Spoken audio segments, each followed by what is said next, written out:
Tune in to Sports 360 with Ahmed Hamad. I'm pleased to welcome Hamad Siddiqui, or Hamad Chacha to me, to the podcast. How are you doing, Hamad Chacha? Where are you right now? I'm good. I'm in Islamabad. Everything's good over there? Everything is good. Absolutely. So you were a first-class cricketer for Islamabad and then transitioned into broadcasting about cricket on radio, TV, YouTube. Could you briefly tell the listeners who may not be aware, about your career, about who you played for and what sort of a cricketer were you? I started cricket with obviously tennis ball cricket, table cricket, in Rawalpindi, where I used to live, with my elders, my cousins, and we all used to play in between Asr to Maghrib, which is evening. Yeah. 1 or 2 hour of very competitive cricket, and we thoroughly enjoyed and learned from all our elders. My elder cousin, which is Jamal Siddiqui, who played first class cricket for Rawalpindi, along with my other cousins. We all were good, and our team, which is Shine Cricket Club, was a quality team, led by obviously Jamal Siddiqui. We were very well gel in, and won most of the tournament played in that area, which is tennis ball cricket. And later on, when I moved to Islamabad, I played first class cricket for Islamabad, the under 19, obviously, where I live. Another cricketer, I would say, who later went on to become chairman of Pakistan Cricket Board, which is Sheri Khan, the former foreign secretary. Oh, wow. His son came to me and asked me to play for his team, which I accepted. And in the very first match, as a bowler, I took 7 wickets. Oh, and wow. they were surprised. And they asked me to formally join the team, and we played lots of cricket and groomed the youngsters as well. When I said youngster, one of the youngster is obviously the Bazi Khan, the son of great Majid Khan, who played for Pakistan as well. I remember when Bazi started playing, he was about in class 6, I guess, and I was bowling in a match, and he was sitting at the rope, and I bowled 10 overs in straight, and he was very surprised. I bowled just like Waqar Yunus, Yorkers, one after another, and I was very perfect. I bowled with pace, and it was a 30 overs match, and out of those 6 overs, I conceded very less number of runs, and obviously took some crucial wickets as well. And you were a fast bowling all rounder, right? So yes, I was fast bowling. And what position did you bat? What sort of batsman were you? Because I've seen your bowling action, but I've never seen you bat before. Later on, I guess 6 or 7. But when we toured some of the cities outside Rawalpindi, I remember we were playing in Karachi, and they were elder than our teams. Our team mostly comprised of school kids. So a captain, who was the son of Sheri Khan, Umar Ali Khan, he decided to send me as one down batsman. Oh, wow. So, okay. I usually go and hit.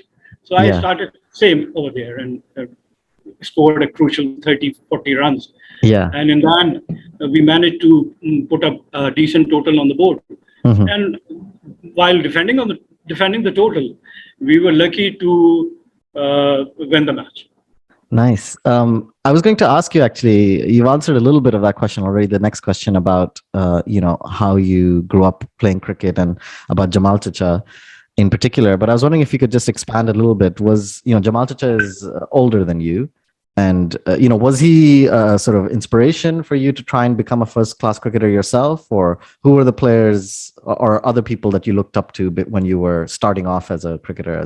Yes, he was definitely inspiration for most of the kids. And for me, my elder cousin, my elder brother, my mentor, and we thoroughly enjoyed playing with Jamal Bhai.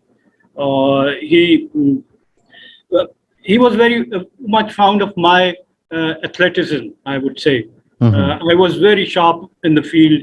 I remember when we were playing a tournament in the Rawalpindi, a night floodlit tennis ball cricket tournament, and he placed me at third man boundary, and as I was very much sharp, he asked me to cover the fine leg as well. Okay. Wow. The reason why he need another fielder in the outfield where the balls usually goes. So he Okay. asked me to cover both fine leg and third man, Oh, wow. which I did, I guess.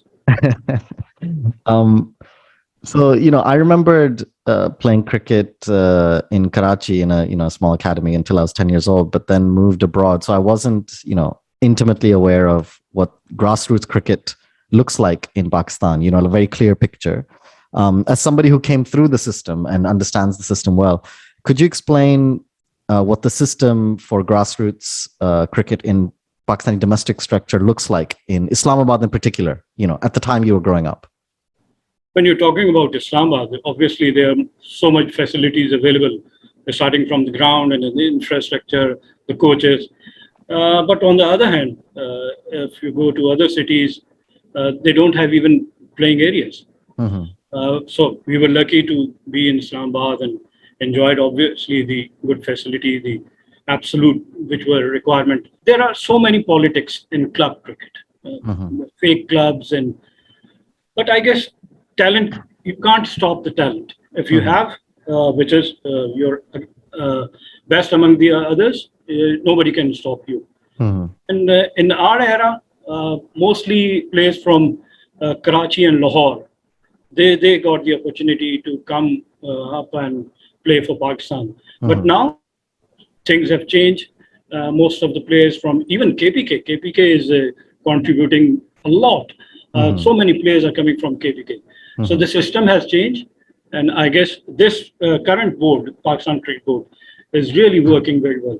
They are planning to start the under 19 junior cricket league, which is from 15 to 19 years age. And 15 to 19 is school and college age category. And you cannot play like mentioning your age that you are 19 and which you are not. So the only reason which scrutinize all this is they have the X-ray of the wrist to determine the age. Okay. If you're in between that category, if you're less than 19, so you can qualify for the junior cricket league, which is very good. Interesting. Just going back a little bit to the Islamabad domestic structure. I'm just trying to picture. If you're a kid, what does the structure look like? You have private academies, you might have public academies, you'll have school cricket, you have clubs like Shaheen, the one that you played for, and then you have UBL or the sort of bank, department cricket. So how could you reach the departmental level if you were a kid? Talking about Islamabad, Yes. most of the grounds are controlled by the Capital Development Authority, and they have allocated grounds to some of the clubs. And you have to go and register yourself for that club. They have minimal monthly charges, and obviously they have to charge you because they have hired coaches, and obviously they have to meet the expenditure to maintain the facility. But from there onward, if you're good enough, then you can qualify for the association. If someone is playing for a club and he has performed very well, then the City Cricket Association will pick you, which is Islamabad. Then you can qualify for Islamabad.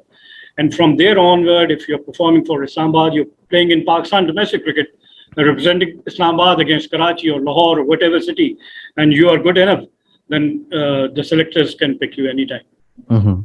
And in terms of selectors or coaches, who are the people who are, they must be recommending, like at different levels, the coach might be like, okay, this player is coming up, or how do people get scouted to go up the levels in domestic structure? In the past, former players used to work as coaches without any qualification. Now, Pakistan Cricket Board has put this criteria that you have to pass the level 1 or level 2 coaches so that you can coach a certain team, which is very good. And I think this system works all over in the world, and it is now implementing in Pakistan. And if it continues, I hope to see more good quality creator coming up. Great. Before I start asking you about your first class career, could you give your reaction to the drastic changes that were made to the Pakistan domestic structure? Did you agree with the decision, and what sort of impact do you think it will have on Pakistani cricket in the short or the medium to long term? I think the previous system has, I guess, 30 to 50 years history. Now, the previous government, which is not in power now, Imran Khan proposed to have a city-wise cricket competition. Imran himself has played for in Australia. He represented, I guess, New South Wales, and have played for New South Wales, and he found very competitive cricket when it comes to city-wise cricket. But rejection in Pakistan is that the earning which the domestic departmental system supports these players, that they financially they were supported. But when you're talking about city-wise cricket, there's no support. So players have the worry to meet their expenditures, to run their obviously home. But now things are moving very quickly. When I'm talking about the Junior Cricket League, it is of the same pattern which is Pakistan Super League. All the 6 franchises are going to own one of the team, which is city-wise, 6 teams, Lahore, Karachi, Islamabad, Faisalabad, and whatever. And they will support, and they'll hire the quality coaches from outside or inside Pakistan. And one, I would say, international player will sit in the dugout for these junior players, which is very good. That's and amazing. They will also be supported 30,000 a month stipend and their qualification till graduation. So things are moving in right direction, I guess. Great. Thank you for giving me a reaction. Now, getting to your career, when did you make it to the first class level? How old were you? What year was that? What was your best match? You mentioned to me that you had a game against UBL in Faisalabad where you had a really great game. So could you talk a little bit about your career, when you made it, and your best performances? I guess around 21, when I was around 21, we were playing in Faisalabad, a very lush green outfield, and it was hard to determine where the pitch is because the whole outfield is lush green. Wow. And I was bowling first over. I couldn't control the ball. I bowled 9 wide balls. Wow. The captain came up to me and said, just finish the over and bowl the off spinners.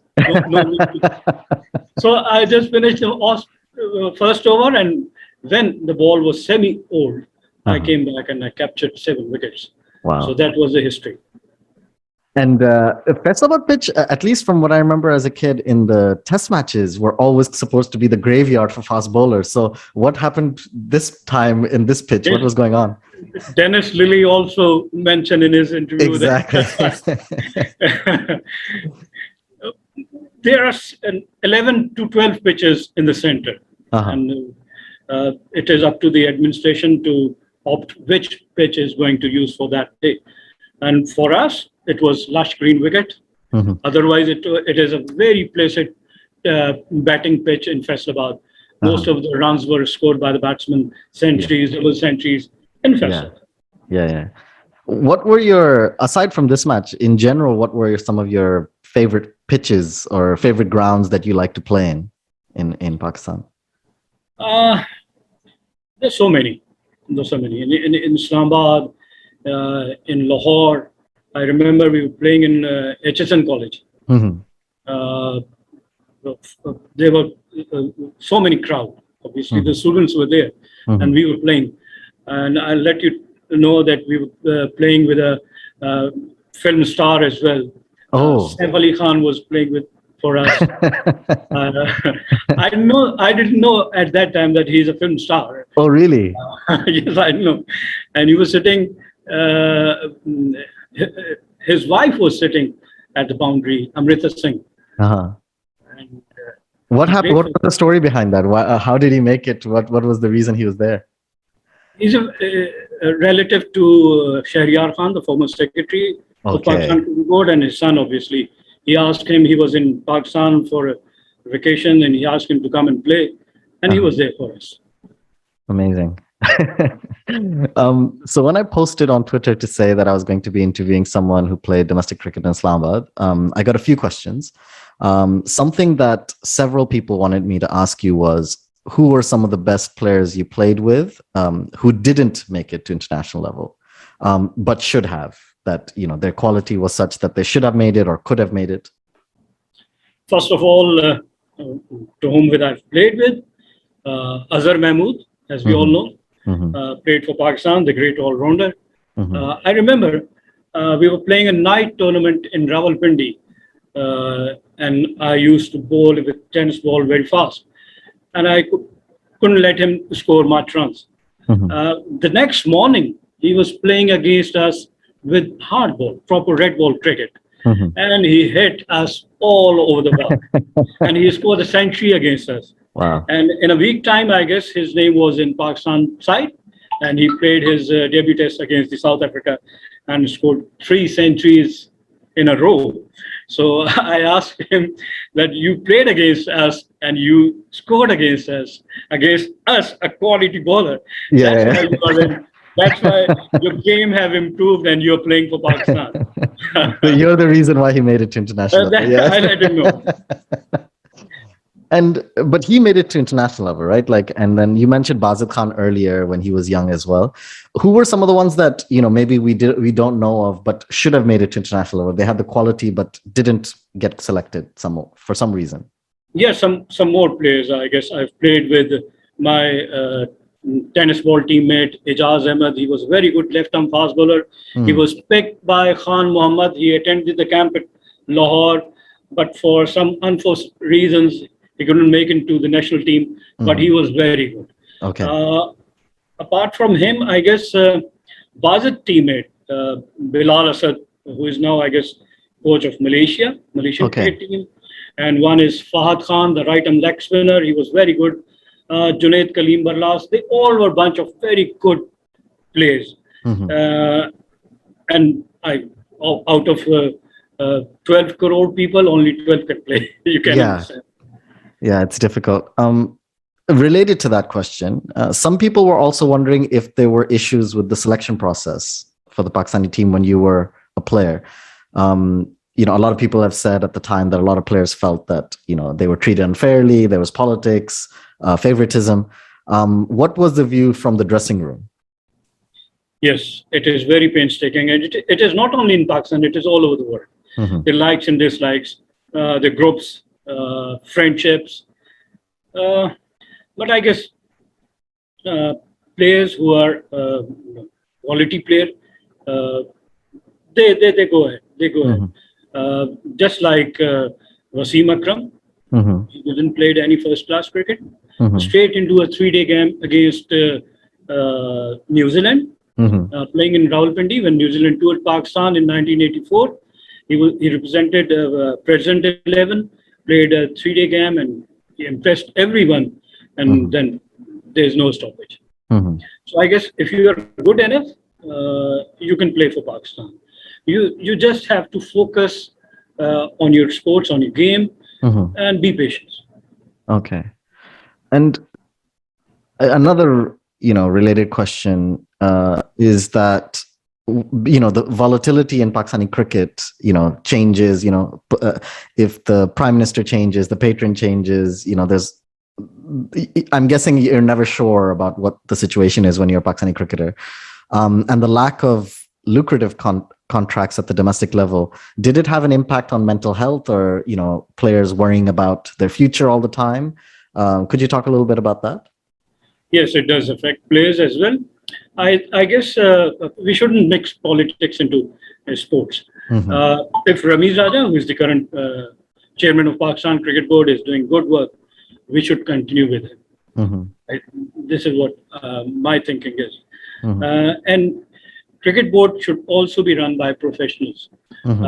Cricketing matters, which is coaching, selection, should be cricketer.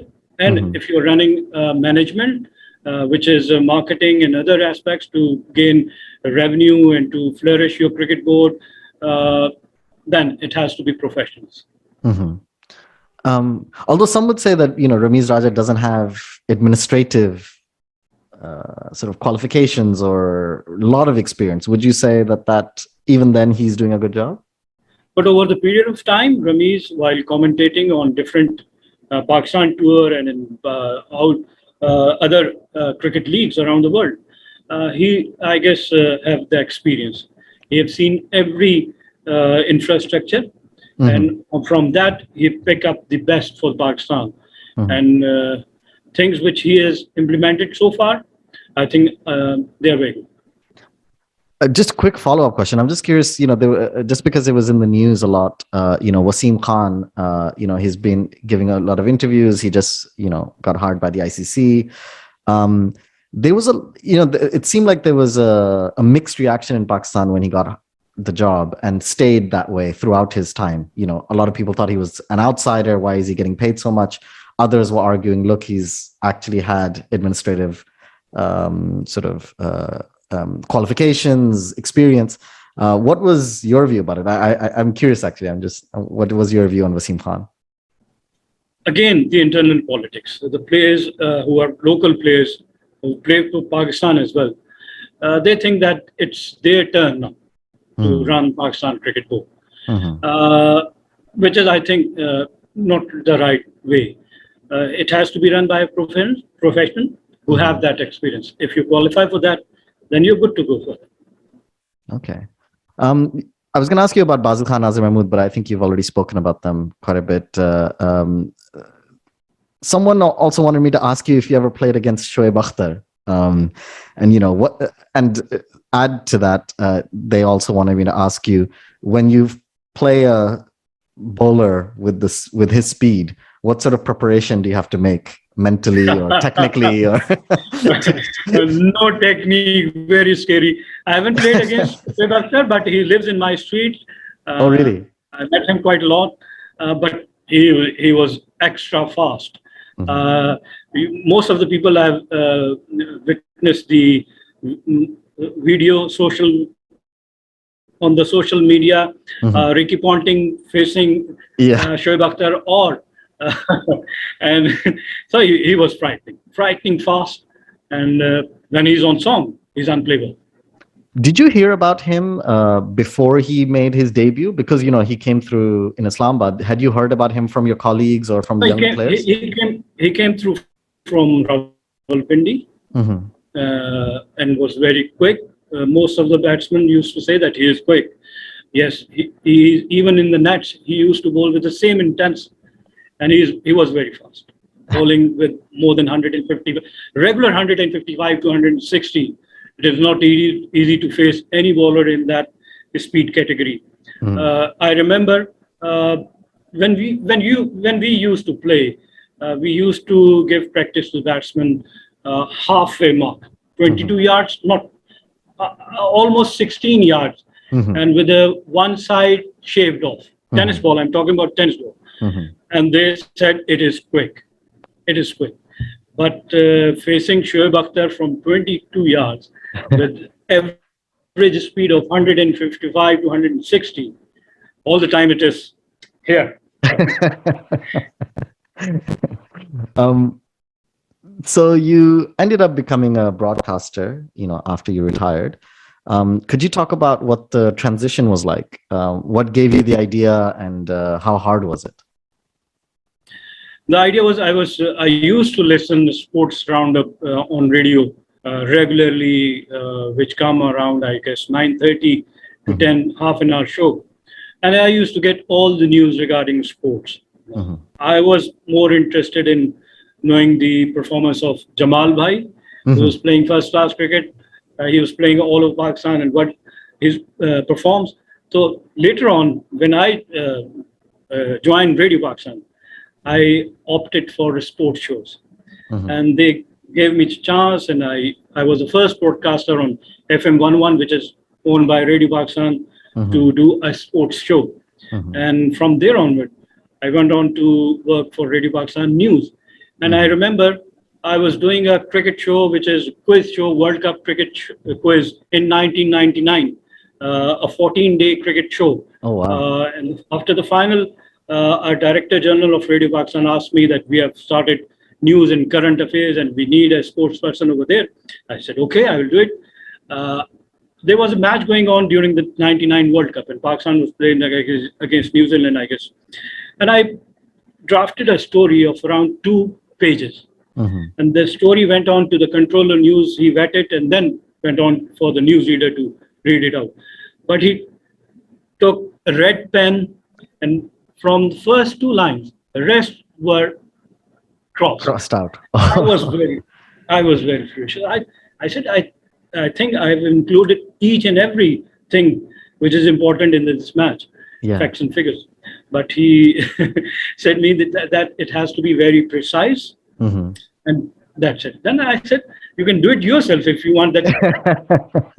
It's a World Cup match, and this team has beaten this team from first. Yeah. Then what do you need? Why have you hired me? Yeah. And something I've seen you do, I think when we were talking briefly, a few weeks ago, you were telling me that, there's been some TV shows where you've actually got up and tried to show technique.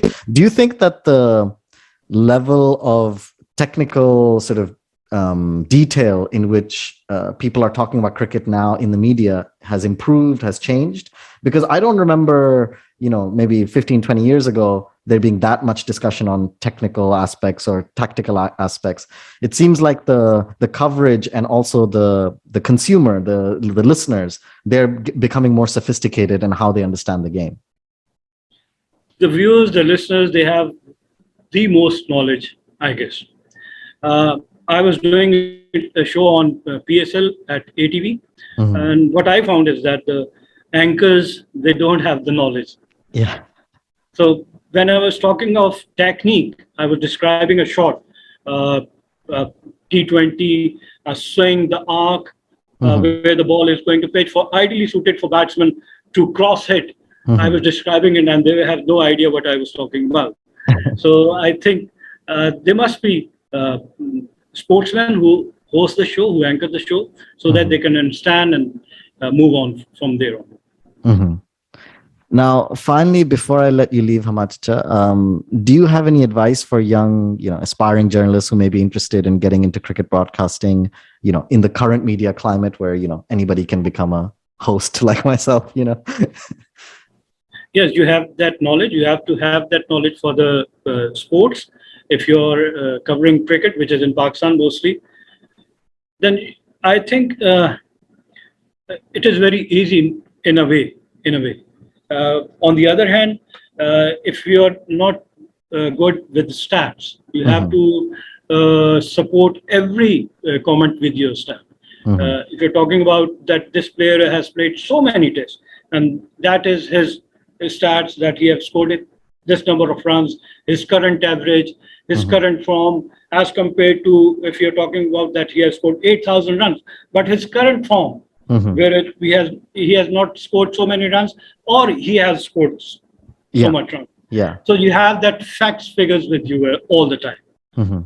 Otherwise, the listeners, the viewers they are very cruel. They counter you anytime. Yeah, it's true. It seems like, the statistics and knowing stats has become so much more important, and understanding how to deal with data, and people are becoming more and more sophisticated, and all these young kids coming through, they're very good with that stuff. Thank you so much for giving me so much of your time, Hamad Chacha. I know you're super busy with your own show, so I really appreciate it. My pleasure. Thank you very much. Thank you, Hamad Chacha. Keep on watching Sports 360 with Ahmed Hamad for latest news, views, and interviews of sports personalities from around the world.